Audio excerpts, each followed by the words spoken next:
Salam Bapak Ibu semua. Pada malam hari ini ya, di waktu Amerika dan pagi waktu Indonesia, saya akan membagikan renungan firman Tuhan, Biblical Family Discipleship. Masa COVID-19 ini banyak waktu yang dimiliki oleh keluarga demi keluarga, tetapi ternyata banyak waktu terbuang, saya katakan percuma atau sia-sia, karena ternyata banyak keluarga yang tidak memanfaatkannya dengan baik. Betapa penting menggunakan waktu-waktu yang ada, khususnya untuk di masa pandemik ini bisa memuridkan anak-anak kita di rumah kita masing-masing. Ya, sebelum saya masuk lebih dalam, saya mungkin izinkan saya perkenalkan keluarga saya. Ini adalah keluarga saya, ini seorang istri dan 2 orang anak. Ini foto terakhir kami di New Hampshire. Waktu Natal yang lalu kami pelayanan di gereja Pak Andi Cipayung.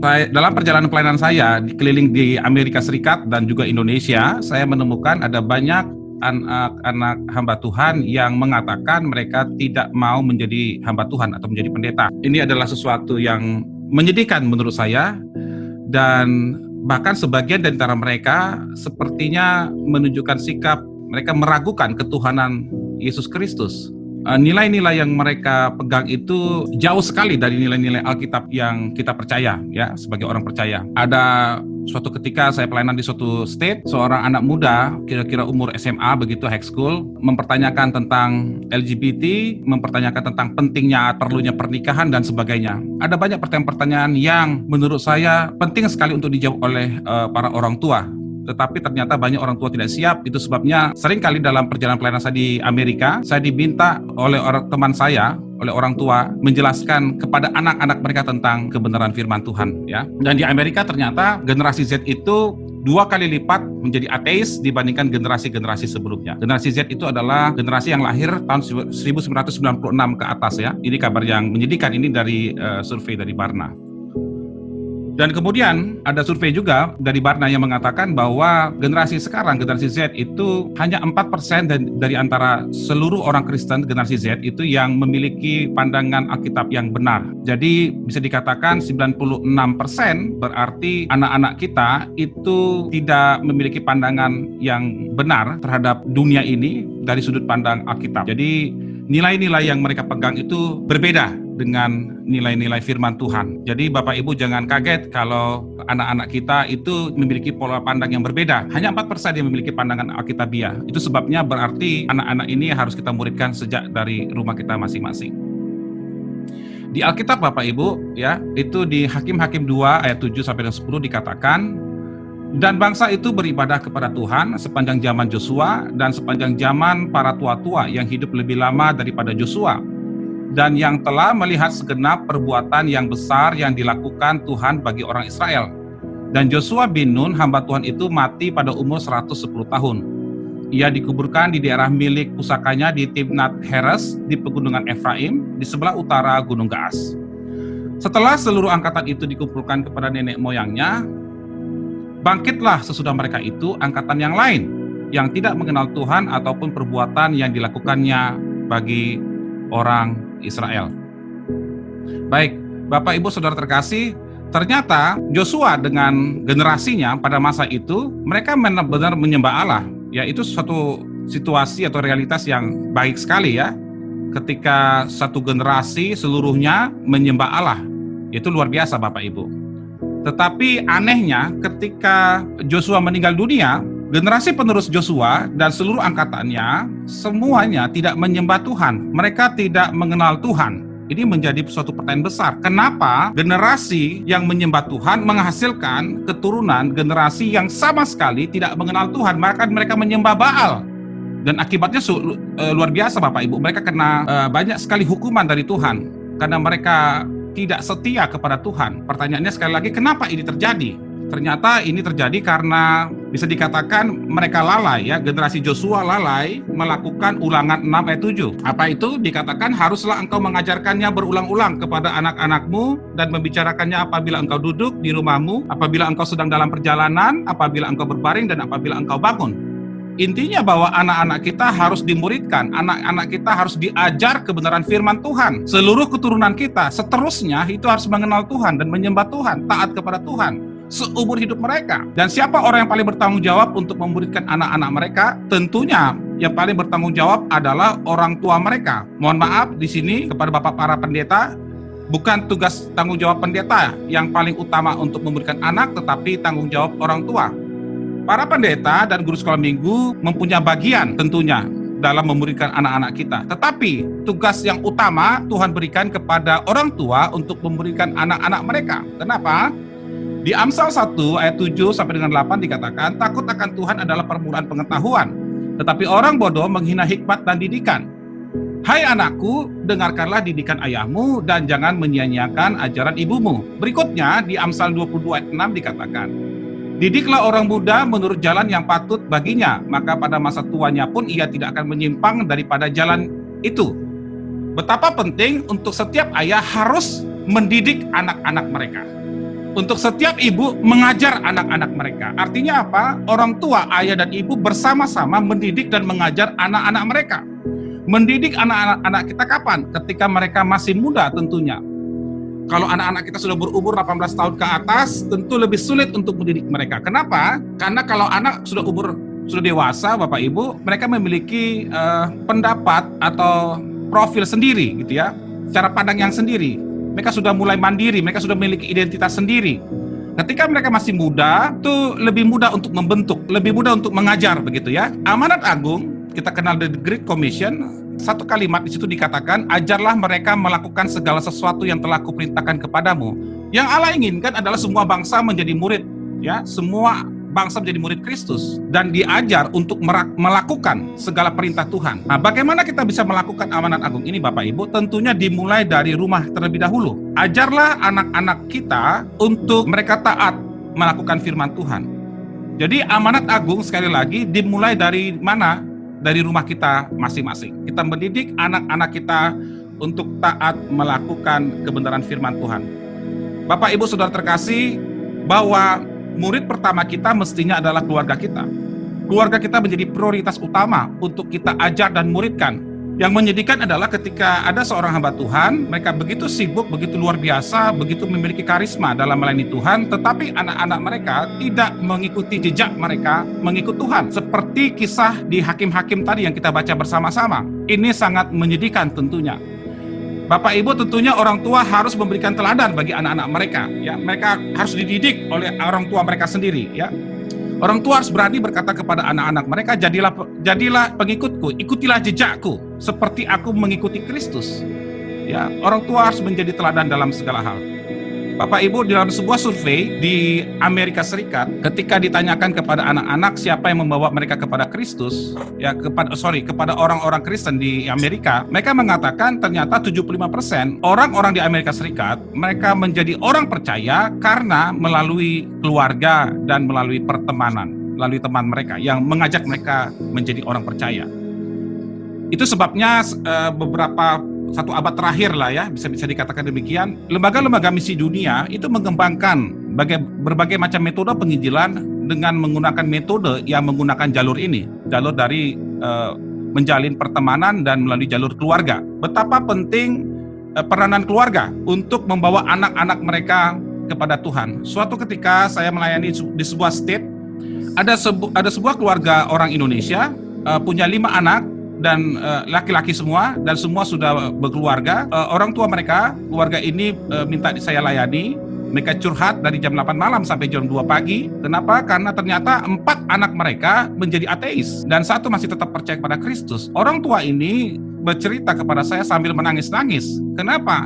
Karena hati mereka hancur. Mereka menyesali anak-anak mereka sudah sama sekali tidak percaya lagi kepada Kristus. Mereka tidak percaya ada surga. Mereka tidak percaya ada Yesus adalah Tuhan. Mereka tidak percaya bahwa Alkitab itu adalah firman Tuhan. Nah, ini adalah sesuatu hal yang sangat-sangat fatal sekali dan menyedihkan bila terjadi kepada keluarga orang-orang percaya, saudaraku. Sekali lagi itu sebabnya perlu sekali untuk kita memprioritaskan untuk memberikan anak-anak kita. Kapan usia terbaik memberikan anak-anak kita? Tentunya sesuai dengan firman Tuhan tadi, ketika mereka masih muda. Sebuah survei lagi di Amerika mengatakan bahwa usia yang terbaik untuk mendidik anak-anak itu adalah ternyata antara umur 4 tahun sampai 14 tahun. 85% orang menentukan atau memilih imannya dari umur 4 sampai 14 tahun.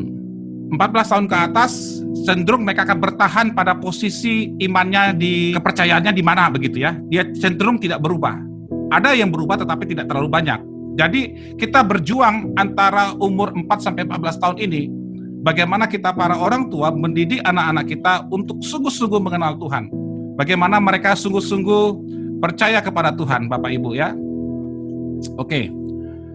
Untuk Bapak Ibu ketahui, ini saya sharing pengalaman saja. Kami, anak-anak kami itu kami didik sejak mereka masih kecil. Kami memiliki waktu ibadah keluarga. Bahkan di masa pandemik ini setiap hari kami ada doa bersama. Setiap hari 1 jam kami berdoa, kami memuji Tuhan, dan saya mengajarkan kebenaran-kebenaran firman Tuhan. Karena anak-anak saya sekarang sudah beranjak umur 17 dan 20 tahun, saya sudah mulai bahkan mengajar mereka tentang apologetika. Saya mengajar mereka bagaimana mempertahankan iman. Saya mengajarkan kepada mereka bagaimana menjelaskan kepada teman-teman mereka tentang iman mereka seperti apa.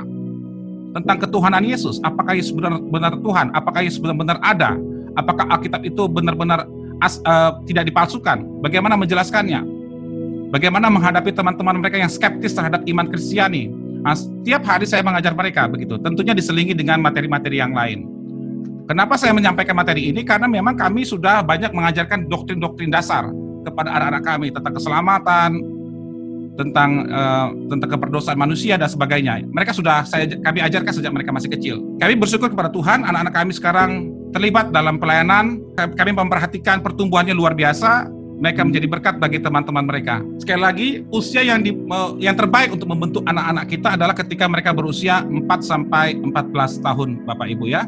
Kemudian berikutnya, hal yang penting mau saya sampaikan adalah dari 2 Timotius 1 ayat 5. 2 Timotius 1 ayat 5 dikatakan begini, sebab aku teringat akan imanmu yang tulus ikhlas, yaitu iman yang pertama-tama hidup di dalam nenekmu Lois dan di dalam ibumu Eunike, dan yang aku yakin hidup juga di dalam dirimu.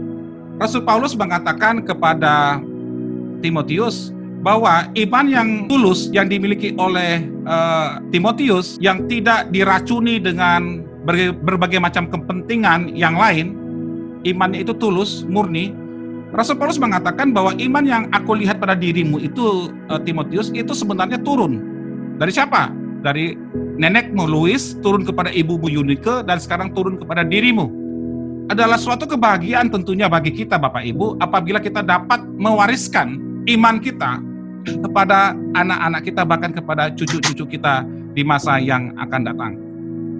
Ya, ada tips ya bagaimana kita mendidik anak. 3 dasar membimbing anak. Pertama, Bapak Ibu, melalui teladan, kemudian pengajaran dan doa.